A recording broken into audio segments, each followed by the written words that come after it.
কিন্তু একটা কথা আমি প্রথমেই বলি, এই যে বললেন না মব সন্ত্রাস, মানে মাঝে মাঝে কিছু কিছু শব্দ আমাদের অভিধান থেকে আসে অথবা রাজনীতিবিদরা চালু করেন, যেগুলো বাস্তবতার সাথে মেলে না।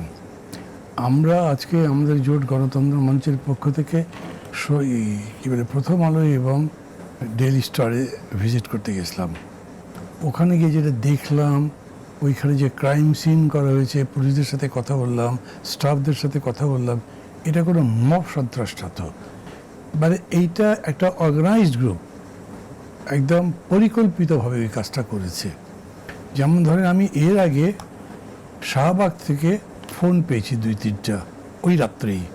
আমি জিজ্ঞেস করেছি, দেখেন এখানে একটা ট্রেন দেখছি, সবাই ওদিকে যেতে চাচ্ছি, কি করব আমরা? তারা কজন ছিল? আমাদের ছেলেমেয়ে 4-5 জন।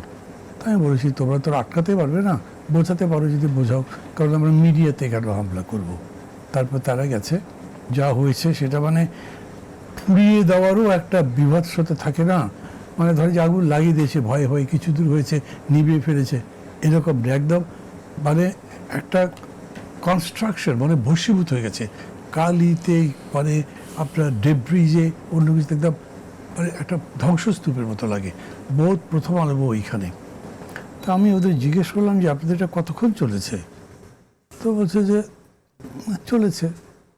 ওদের এই মানে চিফ অফ নিউজ ছিলেন সম্ভবত, নাম বলে গেছে ভদ্রলোকের। আমি জিজ্ঞেস করলাম পুলিশকে বলেন নাই?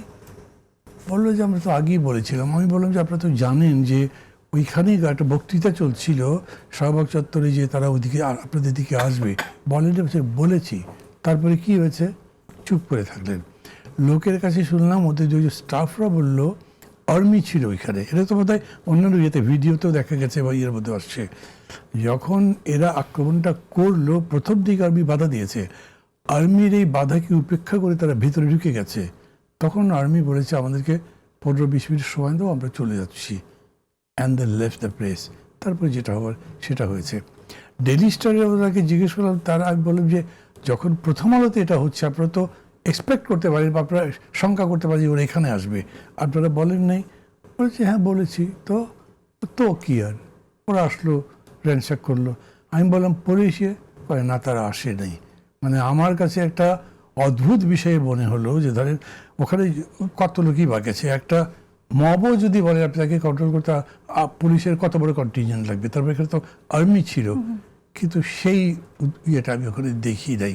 তার ফলশ্রুতিতে বিষয়টা এই হয়েছে যে একেবারে সরাসরি সাংবাদিকতার আঘাত হানলেন, মানে স্বাধীনতার ইয়ের পরে আঘাত হানলেন, ছায়ানটের পরে আঘাত হানলেন, রুহুল কবিরের সাথে আঘাত হলাম। এইটা কী ধরনের একটা বিভৎসতা, যার কিন্তু কোনো ক্যারেক্টারই নাই।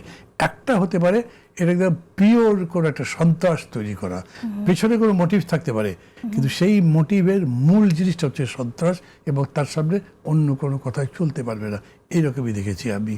এবং আমার আজকে সারা দিন ঢাকা শহরকে আমার সন্ত্রস্ত বলেছে, গাড়ি কম, অনেক কম, এবং মানুষের মধ্যে এক ধরনের ভয়ের একটা অবস্থান সবার চোখে মুখে আছে, চলাফেরা আছে, ঘর বাড়িতে, কথাবার্তায়, সব জায়গায় আমি দেখেছি। আমি মনে করি যে গভর্নমেন্ট এইখানে যেটা করেছে, এবং কাছে প্রফেসর বক্তৃতা আমি শুনলাম, এগুলো বক্তৃতা সুন্দর সুন্দর করে কী লাভ?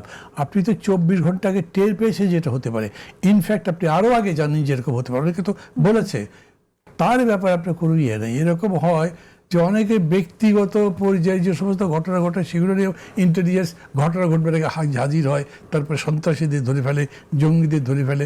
আর এইখানে ঘটনা ঘটবার পরেও গোয়েন্দা বাহিনীও যায় না, পুলিশও যেতে পারে না। এটা খুবই দুঃখজনক। এবং আপনার ওই কথাকে আমি আবার প্রতিধ্বনি করছি, আসলে যাচ্ছে কোথায় দেশ, এটা খুব গভীরভাবে সবারই, যারা দেশ নিয়ে, রাষ্ট্র নিয়ে, সমাজ নিয়ে ভাবেন, তাদের ভাবা দরকার।